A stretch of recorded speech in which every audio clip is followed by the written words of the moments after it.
ಇನ್ನು ಸರ್ಕಾರಿ ಶಾಲಾ ಕಾಲೇಜು ಸರ್ಕಾರಿ ಕಚೇರಿಗಳಲ್ಲಿ ಧರ್ಮಾಧಾರಿತ ಸಭೆ ಸಮಾರಂಭಗಳಿಗೆ ಬ್ರೇಕ್ ಹಾಕಬೇಕು ಅನ್ನುವಂಥದ್ದು ಸರ್ಕಾರದ ಯೋಚನೆ.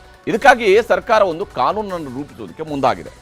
ಆದರೆ ಇದಕ್ಕೆ ಸಂಬಂಧಪಟ್ಟಂತೆ ಸರ್ಕಾರ ತರೋದಕ್ಕೆ ಹೊರಟಿರುವಂತಹ ಮಸೂದೆ RSSನ ಪಥಸಂಚಲನವನ್ನು ಗುರಿ ಇಟ್ಟುಕೊಂಡೇ ತರ್ತಾ ಇರುವಂಥದ್ದು ಅನ್ನುವ ಆರೋಪ ಪ್ರತಿಪಕ್ಷದ ಕಡೆಯಿಂದ ವ್ಯಕ್ತವಾಗ್ತಾ ಇದೆ. ಕರ್ನಾಟಕ ಸಾರ್ವಜನಿಕ ಪ್ರವೇಶ ನಿಯಂತ್ರಣ ವಿಧೇಯಕ 2026 ಇದರ ಮಂಡನೆಗೆ ರಾಜ್ಯ ಸರ್ಕಾರ ತಯಾರಿಯನ್ನು ಮಾಡಿಕೊಂಡಿದೆ.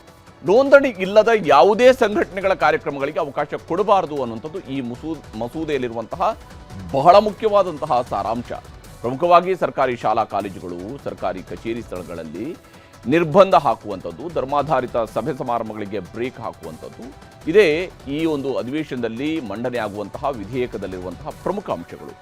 ಇದಕ್ಕೆ ಸಂಬಂಧಪಟ್ಟಂತೆ ಸಚಿವ ಸಂಪುಟ ಸಭೆಯಲ್ಲಿ ಈಗಾಗಲೇ ಅನುಮೋದನೆಯನ್ನು ಕೂಡ ನೀಡಲಾಗಿದೆ. ಆದರೆ ಬಿಜೆಪಿಯವರು RSS ಟಾರ್ಗೆಟ್ ಮಾಡಿಕೊಂಡೇ ಈ ಮಸೂದೆಯನ್ನು ತರುವುದಕ್ಕೆ ಹೊರಟಿದ್ದಾರೆ ಅಂತ ಆಕ್ರೋಶ ವ್ಯಕ್ತಪಡಿಸಿದ್ದಾರೆ. ಫಸ್ಟ್ ನಿಮ್ಮ ಯೋಗ್ಯತೆಗೆ ಪೆನ್ಷನ್ ಸಂಬಳ ನ್ಯಾಯವಾಗಿ ಕೊಡ್ರಿ, ಸರ್ಕಾರ ನ್ಯಾಯವಾಗಿ ನಡೆಸಿ, ಆಮೇಲೆ RSS ಬಗ್ಗೆ ನಿಮ್ದೇನಿದೆಯೋ ಮಾತಾಡೋಣ. ಪರ್ಸನಲ್ ಆಗಿ ತಗೊಂಡವರೆಲ್ಲ ಮೂಲೆ ಗುಂಪಾಗೋಗ್ಬಿಟ್ಟವ್ರೆ. RSS ಯಾರ್ಯಾರು ವಿರೋಧ ಮಾಡಿದ್ರ ಅಂತ ಇಂದಿರಾ ಗಾಂಧಿನೇ ಬೋರ್ಡ್ಗಿಲ್ದಂಗೆ ಹೊರಟೋದ್ರು, ನೆಹರೂನೇ ಬೋರ್ಡ್ಗಿಲ್ದಂಗೆ ಹೊರಟೋದ್ರು, ರಾಜೀವ್ ಗಾಂಧಿನೇ ಬೋರ್ಡ್ಗಿಲ್ದಂಗೆ ಹೊರಟೋದ್ರು. ಇವ್ರು ಯಾರ ಲೆಕ್ಕ? ನಾನು ತಮ್ಮ ಮುಖೇನ ರಾಜ್ಯದ ಮುಖ್ಯಮಂತ್ರಿಗಳಿಗೆ ಹಾಗೂ ಗೃಹ ಸಚಿವರಾಗಿರ್ತಕ್ಕಂಥ ಪ್ರಿಯಾಂಕಾ ಖರ್ಗೆ ಅವರಿಗೆ ಸವಾಲು ಹಾಕೋದಕ್ಕೆ ಇಚ್ಛಪಡ್ತೇನೆ. ನಿಮಗೆ ತಾಕತ್ತಿದ್ರೆ RSS ಅನ್ನ ಬ್ಯಾನ್ ಮಾಡ್ತಕ್ಕಂಥ ಪ್ರಯತ್ನ ಮಾಡಿ ನೋಡೋಣ.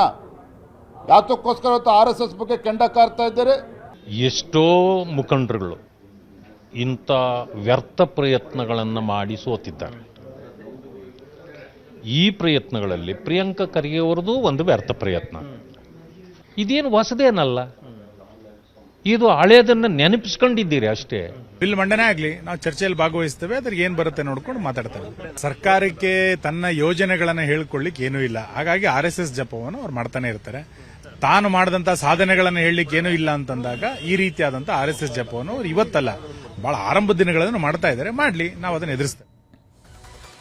ಇನ್ನು ಬಿಜೆಪಿಯವರ ಒಂದೊಂದು ಮಾತಿಗೂ ಕೂಡ ಮುಖ್ಯಮಂತ್ರಿ DK ಶಿವಕುಮಾರ್, ಗೃಹ ಸಚಿವ ಪ್ರಿಯಾಂಕ್ ಖರ್ಗೆ ತಿರುಗೇಟು ಕೊಟ್ಟಿದ್ದಾರೆ. ಸದನದಲ್ಲಿ ಚರ್ಚೆ ಆಗಬೇಕು, ಶ್ರೀರಾಮನು ಕೂಡ ಲೆಕ್ಕವನ್ನು ಕೊಡಬೇಕು, ರಾಮ ಭಕ್ತರೂ ಲೆಕ್ಕವನ್ನು ಕೊಡಬೇಕು ಅಂತ ಪ್ರಿಯಾಂಕ್ ಖರ್ಗೆ ಹೇಳಿದರೆ ಎಲ್ಲರೂ ಲೆಕ್ಕ ಇಟ್ಕೊಳ್ಳಿ ಅಂತ ಹೇಳ್ತಾ ಇದ್ದೀವಿ ಅಷ್ಟೇ ಅನ್ನುವಂಥದ್ದು ಮುಖ್ಯಮಂತ್ರಿಯವರ ಮಾತು.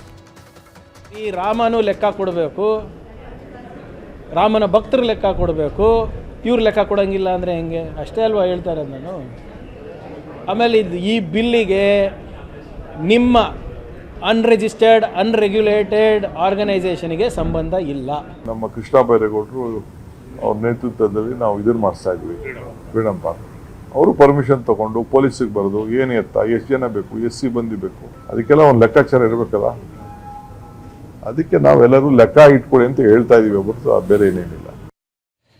ಹೀಗೆ ಈ ಒಂದು ವಿಧೇಯಕದ ವಿಚಾರದಲ್ಲಿ ಈಗಾಗಲೇ ಪರ ವಿರುದ್ಧವಾದಂತಹ ಚರ್ಚೆಗಳು ಜೋರಾಗಿದ್ದಾವೆ. ವಿಧಾನಮಂಡಲದಲ್ಲಿ ಅಧಿಕೃತವಾಗಿ ಈ ಒಂದು ಮಸೂದೆ ಮಂಡನೆ ಆದ ಮೇಲೆ ಎಕ್ಸಾಕ್ಟ್ ಆಗಿ ಮಸೂದೆಯಲ್ಲಿ ಏನೆಲ್ಲ ಅಂಶಗಳನ್ನು ರಾಜ್ಯ ಸರ್ಕಾರ ತರೋದಕ್ಕೆ ಹೊರಟಿದೆ, ಒಂದು ವೇಳೆ ನೋಂದಣಿ ಆಗಿರುವ ಸಂಸ್ಥೆಗಳಿಗೆ ಮಾತ್ರ ಅಂತ ಹೇಳಿದಂತಹದರ ಅರ್ಥ ಹೇಗಿರುತ್ತೆ, ಯಾವ ಸ್ವರೂಪದಲ್ಲಿ ಇದು RSSಗೂ ಸರ್ಕಾರ ತಂದಿರುವಂತಹ ಮಸೂದೆಗೂ ಏನು ಸಂಬಂಧ ಇದೆ, ನಿಜಕ್ಕೂ RSSನ ಗುರಿಯಾಗಿಸಿ ಇವರು ಮಾಡಿದಾರಾ ಇಲ್ವಾ, ಇವೆಲ್ಲವೂ ಕೂಡ ಗೊತ್ತಾಗಬೇಕಾಗಿದೆ. ಪ್ರಿಯಾಂಕ್ ಖರ್ಗೆ ಅವರ ಉದ್ದೇಶ ಏನು ಅನ್ನೋಂಥದ್ದು ಕೂಡ ಅದರ ಮೂಲಕವಾಗಿ ಸ್ಪಷ್ಟಗೊಳ್ಬೋದು. ಮುಂದಿನ ಸುದ್ದಿ ಕಡೆಗೆ ಹೋಗೋಣ.